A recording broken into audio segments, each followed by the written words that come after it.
Itong nanonood na to, pamiding-ngiti lang yan. Pero papagod na yan. Papagod ka na, di ba? Uy, papagod ka na, di ba? Tapos akala nung ibang tao, okay ka lang. Akala nung ibang tao, di ka nagkakaproblema. Akala nung ibang tao, masaya ka palagi. Akala nung ibang tao. Wala kang pinoproblema sa mundong to. Pangiti-ngiti ka lang eh. O babasahin kita. Ikaw yung tipo ng tao na palaging nakanite sa harap ng ibang tao. Patawa-tawa lang. Pero pag umuwi ka sa bahay, mag-isa ka na lang nakahiga ka sa kama, hindi ka makatulog. Minsan pa man nasuluha ka na lang tinatanong mo, ano ba nangyayari? Ano bang problema? Sobrang dami mong problema ang iniisip, puyat ka na naman. Hindi joke to ah. Meron talaga mga taong ganito. Ikaw yun, di ba? Ito lang papaalala ko sa lahat ng nanonood.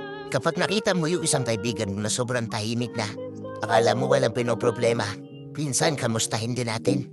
Baka di pinsan ayaw nilang sabihin pero may mabigat na pala na dinadala. Sila yung mga tipo ng taong hindi lumalapit at humihingi ng tulong. Sila yung mga taong sinusolo lang nila yung mga problema nila. Walang nakikinig sa kanila. At oo, ikaw na binabanggit ko, ikaw na tinutukoy ko. Kahit ano mangyari, laban lang ha.